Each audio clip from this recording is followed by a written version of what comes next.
Num relatório alemão, uma palavra podia bastar para interromper uma estrada. Jabo. Era a abreviação de Jagdbomber, caça-bombardeiro. O termo classificava a ameaça, mas não identificava a bandeira no avião. Para um observador em terra, essa distinção podia se perder no instante em que um perfil escuro surgia abaixo no horizonte, descia sobre a rota e deixava poucos segundos entre o alerta e o ataque. Os registros podiam anotar a aproximação, o fogo, o dano ou a interrupção do tráfego, sem informar quem estava no cockpit. Uma ocorrência escrita como Jabo não se transforma automaticamente em ataque brasileiro. Essa atribuição exige a coincidência de data, lugar, missão e fonte. Sem esse cruzamento, o documento conserva a experiência alemã do ataque, não a nacionalidade do piloto. Em abril de 1945, no norte da Itália, a frente alemã ainda dependia de uma rede terrestre que não podia parar. Estradas levavam tropas e munição. Ferrovias carregavam suprimentos. Pontes ligavam posições e rotas de retirada. Caminhões, peças de artilharia e colunas precisavam se mover mesmo durante o dia, quando a ofensiva aliada aumentava a presença de aeronaves sobre esses corredores. A Heeresgruppe C e a 14. Armee comandavam uma frente na qual cada deslocamento podia denunciar a posição seguinte. Abaixo dos estados maiores, observadores e unidades antiaéreas tentavam converter informação incompleta em resposta. Era necessário localizar o avião contra o relevo, acompanhar sua direção, estimar sua passagem e colocar uma arma em posição antes que a aeronave desaparecesse atrás de uma elevação. O primeiro grupo de aviação de caça brasileiro operava dentro do sistema aéreo aliado. Seus P-47D atacavam transporte, artilharia, posições e pontos que sustentavam a campanha terrestre.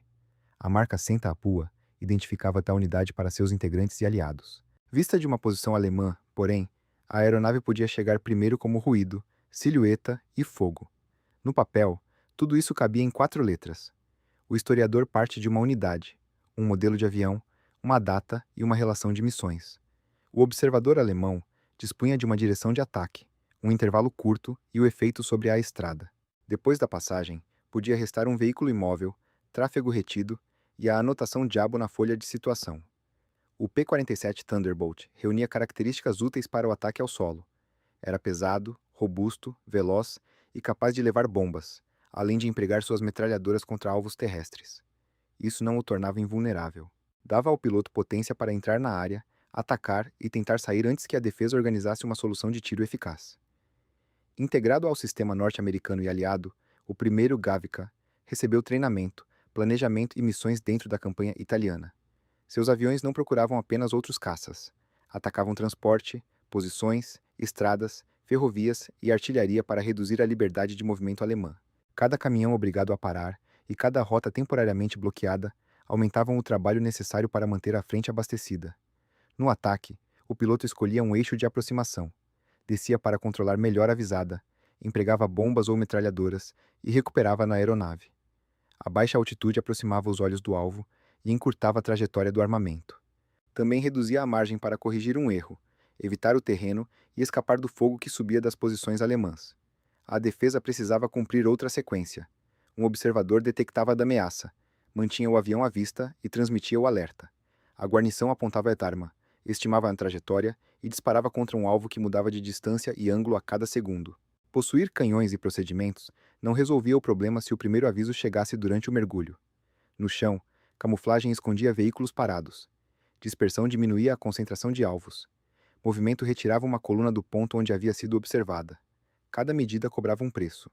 Um caminhão imóvel não entregava poeira nem deslocamento, mas atrasava a carga. Uma coluna em marcha preservava o abastecimento, e ao mesmo tempo, desenhava sua rota diante do piloto.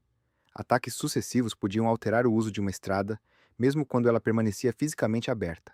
Veículos aguardavam cobertura, mudavam de rota ou se espalhavam. Uma posição de artilharia que sobrevivia precisava decidir quando disparar, deslocar-se ou continuar escondida. O dano incluía o tempo perdido entre uma decisão e outra, mas só pode ser atribuído aos brasileiros quando o cruzamento documental sustenta essa ligação. Nos registros alemães, Jabo nomeava com rapidez o caça-bombardeiro. Brasileiro exigia outra precisão: unidade, local, data e missão compatíveis. Um relatório podia conservar uma rota interrompida ou uma posição atacada enquanto deixava o piloto fora do quadro. A defesa ainda tinha observadores, armas e procedimentos. Diante dela, porém, O ponteiro continuava correndo enquanto a silhueta descia. Em 22 de abril de 1945, a escala brasileira aparece em números concretos. O primeiro grupo de aviação de caça contava com 22 pilotos e 23 P-47 disponíveis. Naquele dia, cumpriu 11 missões e somou 44 surtidas de combate. Isso não significa 44 registros alemães correspondentes, nem permite atribuir cada ocorrência de Jabo ao grupo. Mostra quantas vezes a unidade colocou aeronaves no ar durante seu maior esforço operacional. Cada surtida levava um piloto até uma área onde estrada, coluna, posição ou outro elemento da rede terrestre podia aparecer na mira. Identificado o alvo, o P-47 se aproximava, alinhava o eixo, mergulhava e empregava o armamento. Em seguida vinha a recuperação, quando velocidade, altitude, terreno e fogo de solo ainda disputavam a mesma margem estreita. Durante o alinhamento, a aeronave precisava permanecer estável por tempo suficiente para o ataque.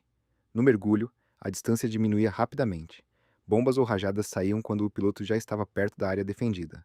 Ao puxar o avião para fora da linha de ataque, ele atravessava os segundos em que as guarnições tentavam corrigir a pontaria e acompanhar a saída. Para a Flak, a sequência começava tarde quando o P-47 aparecia contra o terreno. O observador precisava separar a aeronave do fundo, reconhecer sua direção e avisar a guarnição. A arma girava, elevava o cano e disparava para um ponto onde o alvo ainda chegaria. Se o primeiro tiro saísse depois da recuperação, o avião já estaria mudando de ângulo ou desaparecendo no relevo. A defesa conhecia as estradas, pontes e posições que protegia. Podia organizar o tráfego e escolher locais de camuflagem. O que não controlava era a duração da exposição depois que o piloto escolhia o eixo e iniciava a descida. O avião precisava entrar no alcance das armas para atacar.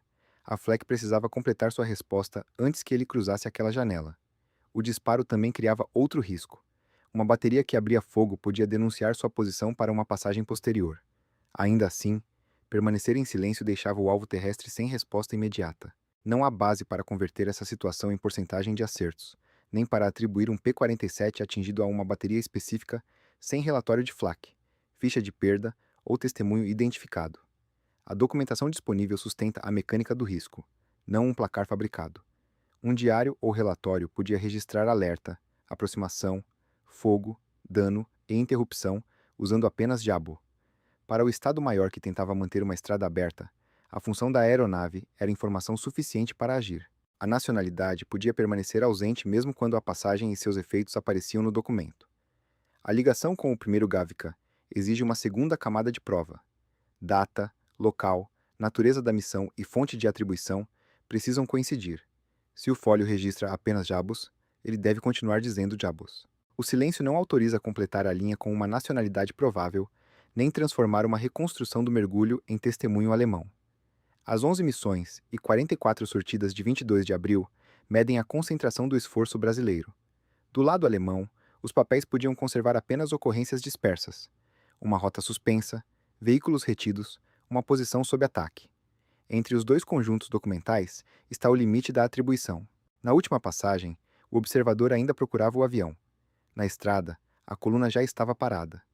O esforço de 22 de abril não terminou quando um P-47 desapareceu atrás do horizonte.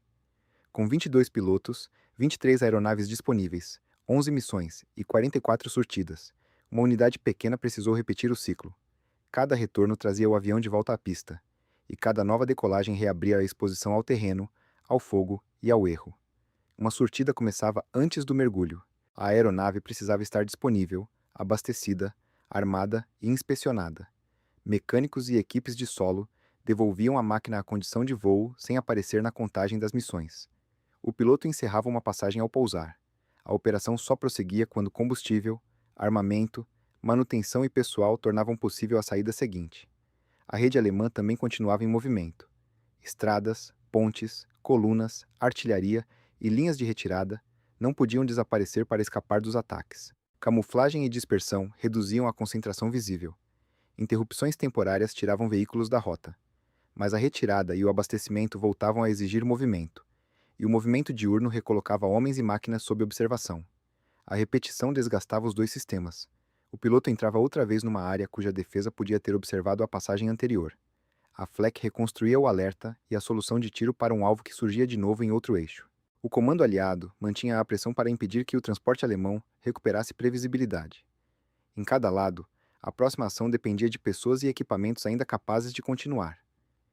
O histórico institucional do grupo registra 48 pilotos que realizaram missões de guerra e 22 baixas, uma proporção aproximada de 45,8%. Baixa não é sinônimo automático de morto. A categoria não separa por si só mortos, feridos, desaparecidos ou outras perdas, nem permite atribuir todos os casos à FLAC.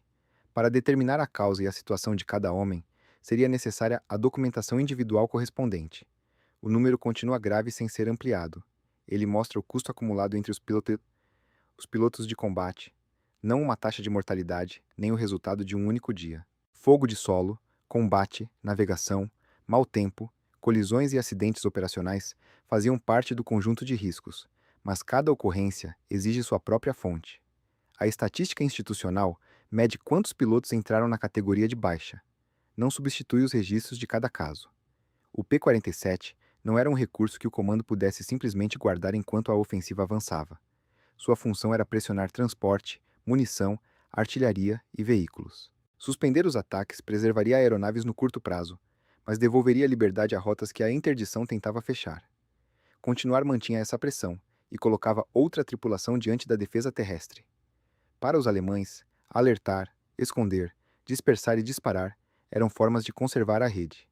Nenhuma precisava destruir o atacante para produzir algum efeito.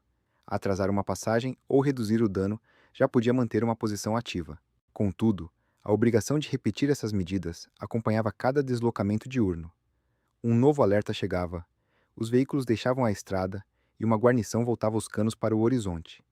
Diabo condensava essa repetição. A palavra não precisava carregar uma bandeira para suspender o tráfego ou acionar uma posição. Atrás dela havia um piloto em aproximação, uma equipe de solo preparando outra aeronave e homens na estrada procurando abrigo. Quando o avião regressava à base, mãos abriam painéis, mangueiras voltavam aos tanques e munição era levada para a asa. O volume de 22 de abril mostra uma concentração de esforço, mas não resume todas as perdas do grupo. O quadro mais amplo permanece. 48 pilotos realizaram missões de guerra e 22 foram registrados como baixas. A proporção de 45,8% pertence à campanha acumulada e não pode ser convertida em 22 mortos, em taxa de abatimento pela FLAC ou em perdas ocorridas no mesmo dia. Rui Moreira Lima realizou 94 missões. É uma trajetória individual documentada, não uma média da unidade. Ao lado desse número estavam outros pilotos, aeronaves que voltavam danificadas ou exigiam manutenção, e equipes que sustentavam o ciclo no solo. Cada decolagem dependia de uma cadeia de trabalho que começava antes de o motor ganhar potência na pista. Senta a pua e Diabo preservam informações diferentes. A primeira expressão remete à identidade do primeiro grupo de aviação de caça, a sua marca e a memória brasileira. A segunda classificava, no vocabulário alemão, um caça-bombardeiro que atacava a rede terrestre. Uma identifica a unidade quando a fonte permite. A outra registra o tipo de perigo ao qual observadores, estados-maiores e guarnições precisavam responder. O uso de Diabo não prova desprezo, pânico ou admiração. Também não transforma todo ataque de caça-bombardeiro na Itália em missão brasileira. A Heeresgruppe C podia registrar a situação geral do teatro. A 14. A Armeia acompanhava transporte, posições e retirada. Um documento da FLAC podia concentrar-se no alerta, na trajetória e no resultado do fogo. Esses níveis observavam a mesma guerra com necessidades diferentes, e a nacionalidade do piloto nem sempre era o dado exigido. A capitulação alemã na Itália, em maio de 1945, encerrou esse ambiente operacional. Não deixou uma confissão final sobre os brasileiros. Os documentos conservam fragmentos mais estreitos, uma categoria de aeronave, uma hora, um lugar, uma interrupção, talvez um dano. Os registros brasileiros conservam a unidade, as missões, os pilotos e a escala do esforço. O cruzamento entre os dois lados precisa respeitar o que cada folha realmente contém. Quando data, local, missão e fonte coincidem, a identidade brasileira pode ser devolvida a um ataque. Quando o registro informa apenas Diabo, a atribuição para ali. A palavra ainda mostra que havia pouco tempo para esconder um veículo, mover uma coluna ou apontar uma arma, mas não revela sozinha o homem no cockpit. No fim da campanha, a marca Senta a Pua permanecia pintada no P-47. Em uma pasta alemã, podia permanecer apenas Diabo ao lado de uma estrada interrompida. Entre a inscrição na fuselagem e a palavra datilografada está a distância que a documentação permite atravessar. E, sobre a mesa, as duas imagens continuam separadas.